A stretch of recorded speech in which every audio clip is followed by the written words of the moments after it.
Of all nights to wear a shirt that says Ireland.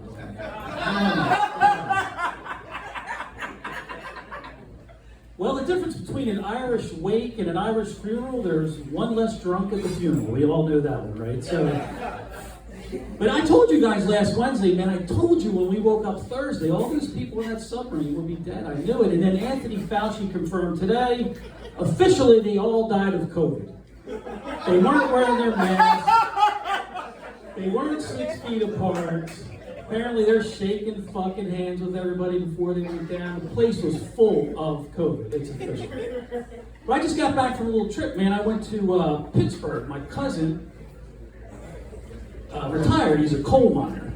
A coal miner. He went to college to be a coal miner. That's a fucking commitment right there, right, guys? You're in, right? I don't know what his degree is. He knows a lot about rocks or something, I think. I'm not sure. But, yeah, he went to college to be a coal miner, but he did mess up. So listen to this. We all know this. Whatever profession it is, if you're a cop, a fireman, a nurse, or something like that, everybody knows what the coveted shift is. Like the shift, people are fighting to get the day shift, right? So he told me on his first day of work, they had like the new guys in there, like the boss came in, he goes, we need one guy for the day. She's like, me, got it. That was me. Doesn't raise your hand. Me, I got it. He said he was so happy, he got it. And he gets home and he tells his wife he got the day shift. And she goes, well, you're not a cop or a fireman or a nurse. You're a coal miner, you dumb motherfucker. You're going to go in there, it's going to be dark. And when you come out, it's going to be dark. And he did not see the sun for 6 years. 6 years, he said. I mean, he's still pale, guys. He walks by a microwave oven, he gets a sunburn. In fact, his neighbor called the police on him. He was swimming in his pool. She called and said a polar bear escaped from the zoo. He's swimming in my neighbor's pool. He's white. This guy's white as could be. And he might be a little Irish, But that's a fun trip. Like 6 miles in the car, 6 hours in the car out to Pittsburgh with your wife, and 6 hours back a couple days later, 12 hours with your wife. In the car is a lot of fun, guys. She was keeping me abreast of the weather everywhere. The weather in Pittsburgh, where we were going, she told me that a bunch of times. She actually told me about the weather at home, where we weren't going to be. And then she even mentioned Miami, which we're not going there. Denver, Colorado, we're not going there. And as we got really, really close to Pittsburgh, I felt like this was kind of important. It was 76 degrees in Tokyo, Japan. So she is on the weather, you know what I mean? And I started thinking, what if she was a weather girl, And you guys know my wife, she can't do it because she's mean. She really couldn't do it.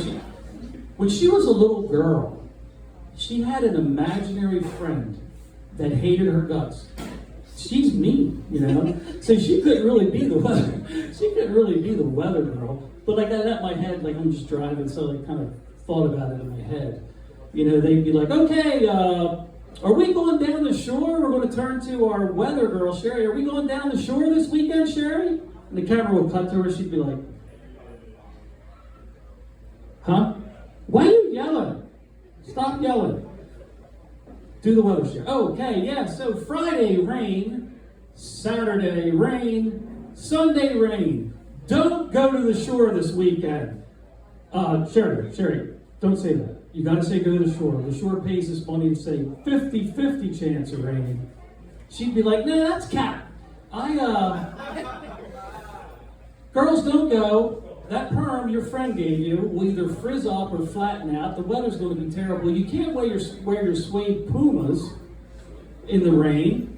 And you don't want to be wearing shorts and flip-flops down there when it's raining. You'll feel like you're in line at the urinal of the Phillies game with all that splashing going on. And that's disgusting. So, girls, I'd say 100, don't go to the shore. And by the way, ladies, who wants to be stuck in a hotel room with your man for 3 days? That is a hashtag #MeToo situation waiting to happen. You're going to wind up on the news if either one of you survive the weekend. So she'd be a terrible weather girl because she is mean, but thanks, Kevin. That's all I have.